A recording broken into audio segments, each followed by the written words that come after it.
শুভেচ্ছা। বাঙালিয়ানার সায়ান্নের সংবাদে স্বাগত। শুরুতেই শুনে নিচ্ছি সংবাদ শিরোনাম। রিকশা চালকের মৃত্যুর খবরে উত্তরায় তাণ্ডব, অগ্নিসংযোগ, শপিং মলে ভাঙচুর। জ্বালানি পর্যাপ্ত, ঈদ যাত্রায় বাড়তি ভাড়া নিলে কঠোর ব্যবস্থা, বললেন সড়ক পরিবহন মন্ত্রী। কাহারোলে খাল খনন কর্মসূচির উদ্বোধন করলেন প্রধানমন্ত্রী। ইরানে হামলা অব্যাহত রাখতে ট্রাম্পকে সৌদি যুবরাজের আহ্বান। ইরান ইস্যুতে ন্যাটো এবং সংবাদ মাধ্যমকে ট্রাম্পের হুঁশিয়ারি। এবার অন্যান্য সংবাদের সঙ্গে বিস্তারিত। পুরো মার্চ মাস জুড়ে বাঙালিয়ানার বিশেষ আয়োজন অগ্নিছড়া মার্চ। দেখতে চোখ রাখুন বাঙালিয়ানায়।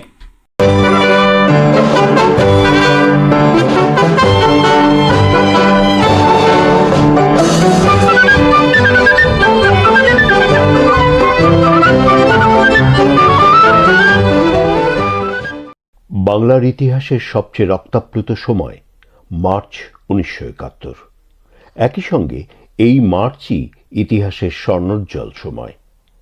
একদিকে মুক্তির আকাঙ্ক্ষায় বাংলার মানুষের গগন বিদারী উন্মাতাল স্লোগান, অন্যদিকে পাকিস্তানি হায়নার নৃশংস বর্বর গণহত্যার প্রস্তুতি। স্বাধীনতার নেশায় আসক্ত জাতিকে কি দাবিয়ে রাখা যায়? গণহত্যা, আগুন আর ধ্বংসের বধ্যভূমি থেকে বাংলার জনতা ফিনিক্স পাখির মতো উড়াল দিয়ে নীল আকাশে এঁকে দিল লাল সবুজ পতাকা। মুক্তির আকাঙ্ক্ষায় উদ্বেলিত জনতার সংগ্রামমুখর ঘটনাবহুল 1971-এর মার্চ নিয়ে বাঙালিয়ানার প্রতিদিনের আয়োজন রক্তস্নাত মার্চ। স্বাধীনতার ক্ষণ গণনায় আজ 16ই মার্চ 1971 মঙ্গলবার। একদিকে অসহযোগ আন্দোলনের সভা সমাবেশ মিছিল, অন্যদিকে মুজিব ইয়াহিয়া বৈঠক যেন সারা দেশকে আরও উত্তাল করে তোলে। ঢাকায় প্রেসিডেন্ট হাউসে সকাল 11টা থেকে দুপুর 1:30 পর্যন্ত 2.5 ঘণ্টা ব্যাপী আওয়ামী লীগ প্রধান শেখ মুজিবুর রহমান প্রেসিডেন্ট আগা মোহাম্মদ ইয়াহিয়া খানের সাথে এক রুদ্ধদ্বার বৈঠকে মিলিত হন। শেখ মুজিবুর রহমান গাড়িতে কালো পতাকা উড়িয়ে এবং উইন্ডস্ক্রিনে গাঢ় সবুজের পটভূমিতে রক্তিম সূর্যের বুকে স্বর্ণালী মানচিত্র খচিত বাংলাদেশের স্বপ্নের পতাকা লাগিয়ে প্রেসিডেন্ট হাউসে যান। আলোচনা শেষে শেখ মুজিব প্রেসিডেন্ট হাউস থেকে বের হয়ে অপেক্ষমান দেশি বিদেশি সাংবাদিকদের জানান, আমি রাজনৈতিক সমস্যা সম্পর্কে প্রেসিডেন্টের সঙ্গে আলোচনা করেছি। এটা 1-2 মিনিটের আলোচনায় সমাধানের বিষয় নয়, আরও আলোচনা হবে। কাল সকালে আমরা আবার আলোচনায় বসব। এর বেশি কিছু আমার বলার নেই। প্রেসিডেন্ট ভবন থেকে নিজ বাসভবনে ফিরে বঙ্গবন্ধু দলের শীর্ষস্থানীয় সহকর্মীদের সাথে আলোচনায় বসেন। গভীর রাত পর্যন্ত এই আলোচনা চলে। ভারত সরকার আজ তার ভূখণ্ডের ওপর দিয়ে সমস্ত বিদেশি বিমানের পূর্ব পাকিস্তানে যাতায়াতের উপর নিষেধাজ্ঞা আরোপ করে। পশ্চিম পাকিস্তান থেকে বিদেশি বিমানে পূর্ব পাকিস্তানের সৈন্য পরিবহন বন্ধ করার জন্যই এ ব্যবস্থা নেওয়া হয়। ময়মনসিংহে এক জনসভায় নায়েব প্রধান মাওলানা আব্দুল হামিদ খান ভাসানী স্বাধীন বাংলাদেশের প্রধানমন্ত্রীর পদ অলঙ্কৃত করার জন্য শেখ মুজিবুর রহমানের প্রতি আহ্বান জানান। শিল্পাচার্য জয়নুল আবেদিন পাকিস্তানের রাষ্ট্রীয় খেতাব তাগমাই ইমতিয়াজ এবং কবি আহসান হাবিব সিতারে খিদমত বর্জনের ঘোষণা দেন। চারু ও কারুকলার শিল্পী ছাত্র শিক্ষকরা বাংলা চারু ও কারুশিল্পী সংগ্রাম পরিষদের ব্যানারে কেন্দ্রীয় শহীদ মিনারে সভা করেন। সভা শেষে জয়নুল আবেদিন, মুর্তজা বশির, কাইয়ুম চৌধুরী প্রমুখের নেতৃত্বে মিছিল বের করা হয়। 18 মার্চ দিবাগত মধ্যরাতে ঢাকার আজিমপুরে একটি সরকারি অফিসের উপর 2টি অ্যাসিড বোতল নিক্ষেপ করা হয়। ঢাকায় মতিঝিল কেন্দ্রীয় সরকারি হাই স্কুলের উপর হামলা চালানো হয় এবং অ্যাসিড ও রাসায়নিক দ্রব্য লুট করে নিয়ে যাওয়া হয়। রাজশাহীতে নাটোরের মহারাজ হাই স্কুল থেকে রাসায়নিক দ্রব্য এবং অ্যাসিড চুরি হয়। চট্টগ্রামে আওয়ামী লীগ স্বেচ্ছাসেবকরা একটি অস্ত্রশস্ত্রের দোকান লুট করে। রাজধানীর উত্তরায় এক রিকশা চালককে পিটিয়ে হত্যার অভিযোগে রাতভর ব্যাপক সহিংসতা চালিয়েছে ব্যাটারি চালিত রিকশা চালকরা। অভিযোগ উঠেছে 15 মার্চ রাতে উত্তরা স্কয়ার শপিং মলের নিরাপত্তা প্রহরীদের মারধরে ওই চালকের মৃত্যু হয়। খবরটি ছড়িয়ে পড়লে কয়েকশো চালক শপিং মলটিতে ভাঙচুর চালায় এবং উত্তরা পশ্চিম থানায় হামলা করে সামনের যানবাহনে অগ্নিসংযোগ করে। পরিস্থিতি নিয়ন্ত্রণে পুলিশ টিয়ারশেল ও সাউন্ড গ্রেনেড নিক্ষেপ করলে এলাকাটি রণক্ষেত্রে পরিণত হয়। সোমবার সকালেও সড়ক অবরোধের কারণে উত্তরা ও বিমানবন্দর এলাকায় তীব্র যানজট সৃষ্টি হয়েছে। পুলিশ জানায়, দোষীদের শনাক্তে তদন্ত চলছে এবং নিরাপত্তা নিশ্চিতে অতিরিক্ত ফোর্স মোতায়েন করা হয়েছে।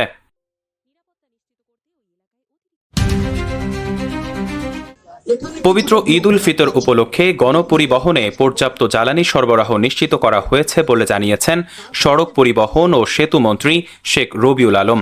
সোমবার মহাখালী বাস টার্মিনাল পরিদর্শনকালে তিনি বলেন, তেল সংকটকে অজুহাত হিসেবে দেখিয়ে যাত্রীদের কাছ থেকে বাড়তি ভাড়া আদায়ের কোনো সুযোগ নেই। টার্মিনালে যাত্রী সেবা ও নতুন নারী টয়লেট উদ্বোধন শেষে মন্ত্রী জানান, এখন পর্যন্ত নির্ধারিত ভাড়ার চেয়ে বেশি নেওয়ার অভিযোগ পাওয়া যায়নি, বরং অনেক ক্ষেত্রে কম ভাড়ায় যাত্রী পরিবহন করা হচ্ছে। শৃঙ্খলা বজায় রেখে ঈদ যাত্রা নির্বিঘ্ন করতে পরিবহন সংশ্লিষ্টদের প্রয়োজনীয় নির্দেশনা দেন তিনি।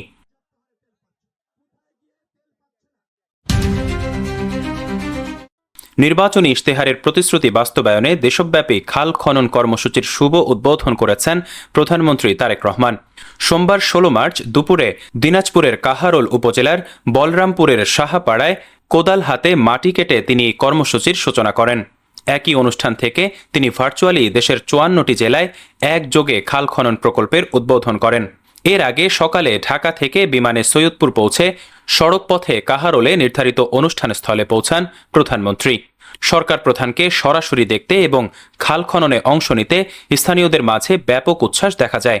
এলাকাবাসীর প্রত্যাশা, এই প্রকল্পের মাধ্যমে দীর্ঘদিনের সেচ ও পানি সমস্যার স্থায়ী সমাধান হবে। কর্মসূচিস্থলে উপস্থিত সাধারণের উদ্দেশ্যে প্রধানমন্ত্রী দেশের কৃষি ও অর্থনৈতিক উন্নয়নে জলাশয় সংরক্ষণের গুরুত্ব তুলে ধরেন।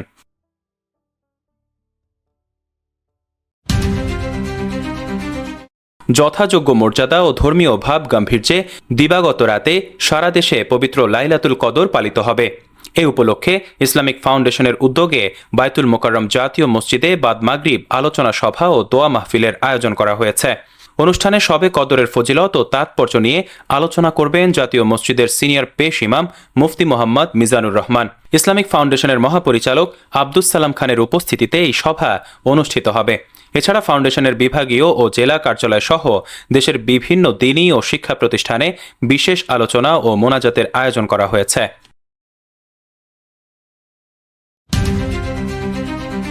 ইরানে 17 দিন ধরে চলা ইসরায়েল যুক্তরাষ্ট্রের সামরিক অভিযানের নেপথ্যে সৌদি আরবের প্রভাব নিয়ে নতুন তথ্য প্রকাশ করেছে মার্কিন গণমাধ্যম।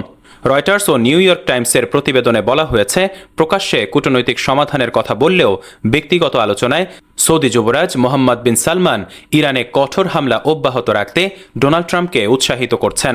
হোয়াইট হাউস কর্মকর্তারা নিশ্চিত করেছেন, যুবরাজ নিয়মিত যোগাযোগের মাধ্যমে ট্রাম্পকে কঠোর সামরিক পদক্ষেপের পরামর্শ দিচ্ছেন। প্রতিবেদনে আরও উল্লেখ করা হয়, ওয়াশিংটন বর্তমানে সৌদি আরবের সাবেক রাজা আবদুল্লার শত্রুর মূল উৎস নির্মূল করার সেই পুরনো কৌশলটিকেই গুরুত্ব দিচ্ছে।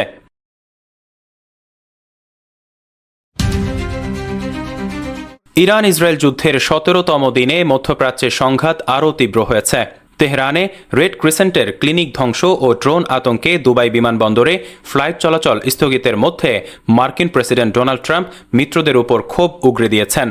ফিনান্সিয়াল টাইমসকে দেওয়া এক সাক্ষাৎকারে তিনি সতর্ক করেন যে হরমুজ প্রণালী সুরক্ষায় সহায়তা না করলে ন্যাটোর ভবিষ্যৎ ভয়াবহ হবে। বিশেষ করে যুক্তরাজ্যের ভূমিকায় অসন্তোষ প্রকাশ করে তিনি চীন ও ইউরোপকে এই রুটের দায়িত্ব নেওয়ার আহ্বান জানান। এদিকে অভ্যন্তরীণভাবেও সংবাদ মাধ্যমের উপর কঠোর চাপ সৃষ্টি করেছেন ট্রাম্প। যুদ্ধের নেতিবাচক খবর প্রচার করলে গণমাধ্যমের লাইসেন্স বাতিলের হুমকি দিয়েছেন তিনি। বিশ্লেষকরা একে সংবাদপত্রের স্বাধীনতার উপর নগ্ন হস্তক্ষেপ হিসেবে দেখছেন। মূলত বহির্বিশ্বে সামরিক আধিপত্য এবং দেশে জনসমর্থন ধরে রাখতেই ট্রাম্প প্রশাসন এমন আক্রমণাত্মক নীতি গ্রহণ করেছে বলে মনে করা হচ্ছে। ভারতের ওড়িশা রাজ্যের কোটাক শহরে অবস্থিত এসপিসি মেডিকেল কলেজ ও হাসপাতালের আইসিইউতে ভয়াবহ অগ্নিকাণ্ডে অন্তত 10 জন রোগীর মৃত্যু হয়েছে। 16 মার্চ সোমবার ভোরে 3টার দিকে শর্ট সার্কিট থেকে আগুনের সূত্রপাত বলে প্রাথমিকভাবে ধারণা করা হচ্ছে। ধোঁয়ায় শ্বাসরুদ্ধ হয়ে এবং অগ্নিদগ্ধ হয়ে ঘটনাস্থলে 7 জন এবং স্থানান্তরের সময় আরও 3 জন মারা যান। উদ্ধার কাজ চালাতে গিয়ে হাসপাতালের 11 জন স্বাস্থ্যকর্মী আহত হয়েছেন। ওড়িশার মুখ্যমন্ত্রী মোহন চরণ মাঝি এ ঘটনায় তদন্তের নির্দেশ দিয়েছেন এবং নিহতদের পরিবার প্রতি 25 লাখ রুপি ক্ষতিপূরণ ঘোষণা করেছেন। বর্তমানে পরিস্থিতি নিয়ন্ত্রণে থাকলেও হাসপাতাল জুড়ে শোকের ছায়া বিরাজ করছে।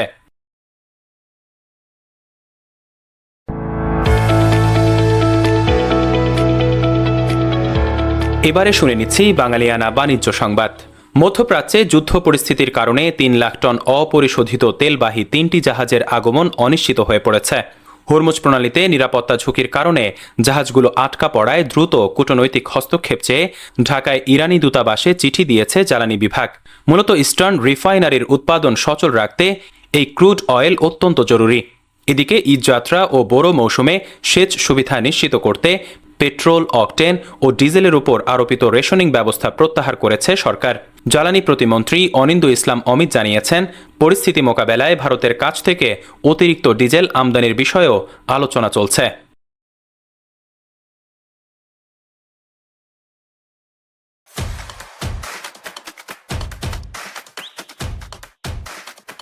এবারে শুনে নিচ্ছি বাঙালিয়ানা ক্রীড়া সংবাদ। ব্রাজিলিয়ান সিরিয়াতে চিরপ্রতিদ্বন্দ্বী করিন্থিয়ান্সের বিপক্ষে 1-1 গোলে ড্র করেছে সান্তোস। দীর্ঘ ইনজুরি কাটিয়ে ফেরা নেইমারের জন্য ম্যাচটি ছন্দে ফেরার পরীক্ষা হলেও 29 পাসের 9টি ভুল এবং লক্ষ্যভ্রষ্ট ফ্রি কিকের কারণে সমালোচনার মুখে পড়েছেন তিনি। গাবি গোলের গোলে সান্তোস হার এড়ালেও 2 জন কম নিয়ে খেলতে হওয়ায় ধুঁকতে হয়েছে দলকে। ম্যাচ শেষে ভিলা বেলমিরোর পিচ ও পানি নিষ্কাশন ব্যবস্থা নিয়ে কর্মকর্তাদের উপর ক্ষোভ ঝাড়েন নেইমার। জাতীয় দলে ফেরা প্রসঙ্গে তিনি জানান, লক্ষ্য এখন বিশ্বকাপ, তবে সিদ্ধান্ত কোচিং স্টাফদের। তিনি দলে থাকুন বা না থাকুন, সেলেসাওদের জন্য সবসময় শুভকামনা থাকবে। বাঙালিয়ানা সায়ান্নের সংবাদ শেষ হলো। ধন্যবাদ।